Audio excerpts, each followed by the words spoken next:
Hey guys, my name is Tetos and in this video I'm going to tell you how to play Bard like scumbag Krepo.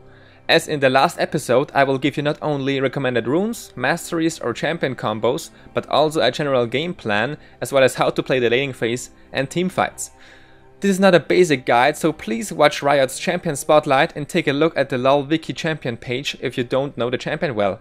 I've linked both of these in the description and I've also put time codes for each chapter there. Let's start with the summoner spells as always. He always gets Ignite and Flash, as you can see, 100% of the time, no other choice. Ignite is used for strong all-ins and increased damage when he's roaming or ganking, which he does frequently. And then of course Flash, also mandatory because it's the best escape spell or combo spell, because also on Bard you can use it to combo it with W, ultimate or Q, or simply to escape. For runes he only has one page, so he never changes his runes up, he always picks this setup. The reason why is because it's a very good all-round page, it gives him tanky stats, better auto attack harass, more spell damage, increased mana regeneration because actually Bard is quite mana hungry, so this should be your setup 100% of the time. For Masteries, Krepo always goes 0, 9 and 21, so very standard support page. The only thing that's worth mentioning is the Scout Mastery that's picked up the increased trinket range over the improved recall, for example. Other than that, it's very basic, no variation there whatsoever, which is understandable because there isn't a mastery like armor or magic resist that you have to, or that you can adjust to depending on the enemy lineup. So the only thing that's still worth mentioning is the ultimate mastery in the utility tree. The movement speed bonus that you get when you're out of combat, this is picked up and it's essential, so to speak, because Bard or Krepo doesn't pick up the mobility boots on Bard. He always goes for the CDR boots. And I will explain a bit more on this matter later. When Krepo plays Bard, he always maxes R before Q, before W, before E. And at level 1, 2, 3 and 4 he usually goes for Q, W, Q and then E, because he believes that he rarely needs the magical journey on level 3 and the improved stun duration, damage and decreased cooldown on Q can win trades and really snowball a lane very efficiently.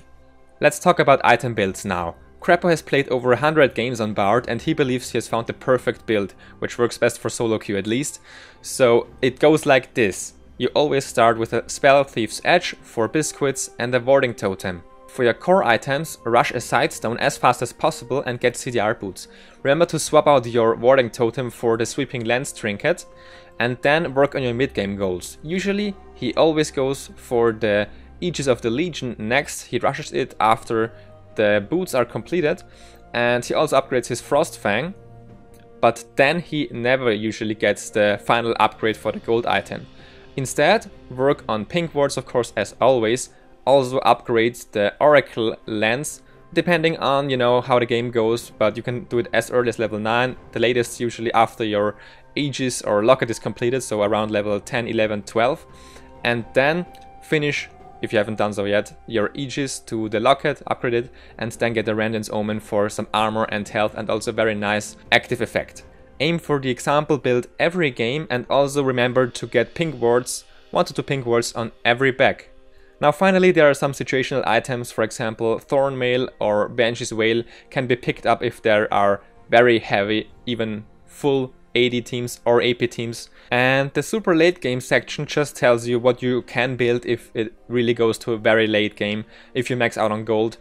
Notice how you get the Elixir of Iron for the CC reduction of course, as well as upgrade your Sidestone and your gold item. And for the boot enchantment choices, I have to say that Krepo usually goes for the Alacrity enchant. Sometimes he goes for the Home Guards and very rarely he goes for the Distortion. So basically you get the Alacrity boots usually in most cases when you're ahead or a little bit behind, but if you have to defend your base you get the Home Guard enchantment of course, and the Distortion is useful if you're very flash reliant against enemy engages or if you have to, flash out of fights or want to engage yourself more frequently, but remember to never get the Distortion enchant immediately after your flash is on cooldown. If you want to copy Krepo's playstyle when he plays Bard, you have to do the following. First off, you should harass the enemies in lane and heal incoming damage. This means simply that you use your auto attack and Q to harass the enemies while you put your health shrines near your turret or in the bottom lane brushes depending if you get pushed or not, and heal yourself back up if you get harassed as well. Then you have to look for opportunities to roam to the mid lane. This is very very good to get yourself and the mid laner ahead in solo queue. You simply, even before level 6 sometimes go mid lane, or at level 6 you go mid lane and put the ultimate down for long range engage, then put yourself into position as well as your own mid laner of course, put down the Q stun preferably and try to get a kill. Then you have to look for potential dives on the enemy mid lane or bottom lane, because your ultimate can of course disable turrets as well, so dives become very easy with the right champions. Establish vision around objectives and set up traps. This is essential for any support play basically, but setting up traps is very awesome to do on Bard with the magical journey. So even if you have a jungler who can't really gap close or go across walls, you can set up very nice ganks, for example with Nunu, with the magical journey. You just put it left of the bottom lane turret if you're playing purple side, and then you can just travel through the wall and get some surprise ganks if the enemy lane is pushing. Furthermore, it is important that you know how to initiate team fights, if possible with your ultimate. In the later stages of the game, enemy teams will usually be clumped together and it's pretty easy sometimes to get a good ultimate off. Then your team can get into position and prepare their abilities to crush the fight. Or you can peel for your carries, which is also pretty easy to do because the Q gives a very nice stun in crowded areas and helps to, of course, win teamfights as well. Sometimes it's better to peel instead of initiating. Let's talk about two ability combos you can use when playing Bard. The first one is the E, travel and Q combo. The second is the ultimate and Q combo. So for the first one, as you can see here, you just cast the magical journey, you take the journey, you wait for the opponents to follow you on the right, and then you stun them at the right moment so that they can't dodge it, which basically gives you a free stun. The second combo is the ultimate and Q combo, which gives you a very long CC chain. Of course you want to cast the ultimate first, get in range for the Q, and then get the free stun off. Let's take a look at Bard's laning phase now, where many people believe him to be a very weak champion overall. Krepo likes to invade very early around 155, 156 to stop the enemy bot lane duo from doing Crux or Gromp, so he does it on both sides and actually does it very frequently.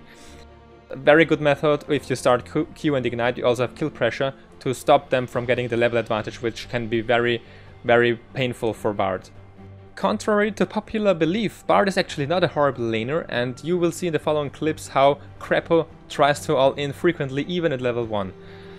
So against Raven, a very strong level 1 AD carry, he also goes aggressive with the stun and the ignite, but also against, for example, Ashe, Janna, who have a lot of CC, strong level 1 shield, they almost get the kill even at level 1. So don't be afraid to go all in. Even before level 6, you maybe can get a kill even without the stun, but of course the stun increases the chance of getting the kill. Now as you can see here, they can't really escape and they almost get the second kill, but then Janna flashes away, so they get at least another summoner spell from the bottom lane. Once you hit level 6, your all-ins become much easier because you can set up the damage for your AD carry and yourself with a nice ultimate. So if you get the ultimate and then the Q as the combo showed earlier, you will probably get a free stun and a very easy kill, depending on the enemy and your own champions picked, of course.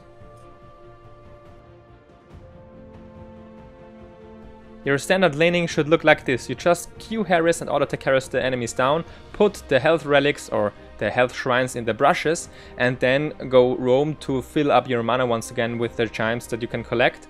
If you get pushed, however, on your own turret, then you put the health shrines under the turret as well. People will usually not respect your laning phase and push very hard, so you can use this as an advantage to get free ganks with the jungler with the magical journey. Of course, as I said earlier in the game plan, it helps immensely for jungler who don't have a gap closer as well. Also, you can bait enemies very hard. It requires a lot of coordination with your team though. So you basically bait them with your magical journey into your own team and they pick up the kill. Your CC is very strong actually, and the lockdown shouldn't be underestimated from Bard, and you usually get a couple of kills by baiting easily. As Bard is very fragile in the early game, you definitely have to be careful when playing him, but remember to use your journey to your advantage and use the combo I mentioned earlier to stun the enemies when they follow you. Bard's long ultimate duration works very well with teleport ganks from your top or mid laner. Keep that in mind and try to communicate with your other team members when you want to go for a kill on the enemy bottom lane. Finally, we will talk about mid lane roams. As you can see here, you usually initiate with your ultimate, get in range for your Q, and then try to get the stun off for an easy kill, which can snowball the lane very heavily. A second example of this would also be to enable a turret dive, which is usually not possible with your ultimate, because disabling turrets actually does a lot of work and gives your teammates courage to dive harder. Let's talk about team fights now, starting with this small jungle skirmish. We can see both the offensive and defensive strengths from Bard. First off, we can see a very well-timed ultimate on Nidalee, which prevents her from jumping in and getting the kill on Sion, and then we see a very impressive stun on the same player once again, where Lucian can dash in, get the first kill, and even get the second, the double kill. When teamfighting, it's all about the ultimate and the Q usage. Here you can see that the ultimate allows everybody to join the fight when it was a 2v3 actually at first. And the stun, the double stun once again, just gives them the edge and allows them to pick up 4 kills. In this final teamfighting clip, we can see how strong Bard is when reorganizing fights, so to speak, because even though they are outnumbered here, they have a very fat ergot, of course. They get a couple of kills, but then they start to get very low and eventually lose the fight.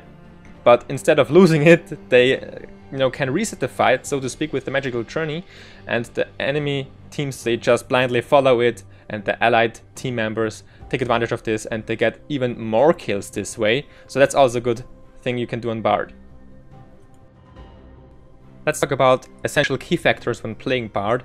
Of course, collecting chimes is very important, but knowing when to roam can be difficult. And in some cases you maybe don't want to leave your AD carry alone because you don't trust him to survive the lane.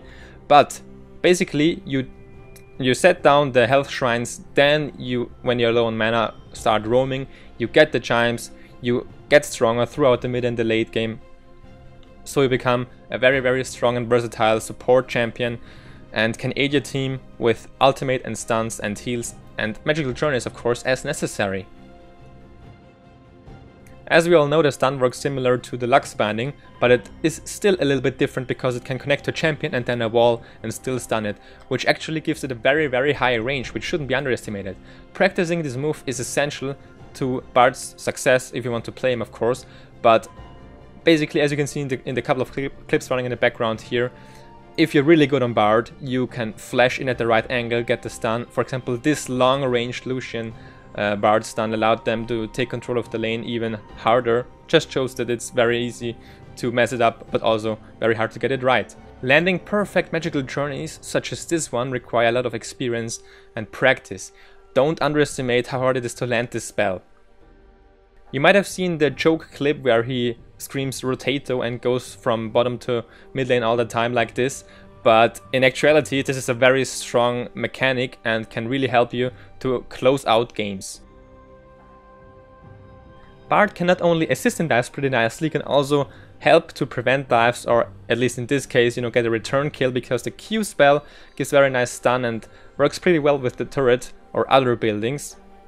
Now in this next clip you can see how you can even play around with your magical journey and actually travel through your own turret to, for example, dodge skill shots. Because otherwise you might be limited in where you can go, but the magical journey gives you a lot of choice, so to speak, and you can basically travel around the map very quickly and travel through places where it's not usually possible with other champions. I haven't really mentioned vision too much because that's a general support thing, but these two deep ward spots should help you to stay safe during the laning phase. We're almost done, but I promised you to talk a little bit more about mobility boots versus CDR boots.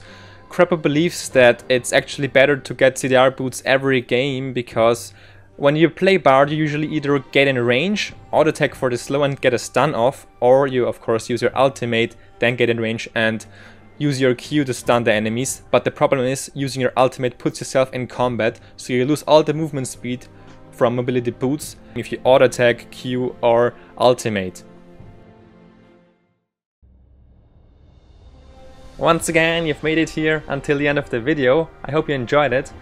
Thanks for liking and sharing this video. Also, if you want to leave a comment down below, feel free to do so and tell me, or suggest rather, what guide I should do next. Also in the description you can find out where you can find me on social media around the web. And that's it basically. Thanks for watching, until next time, bye bye.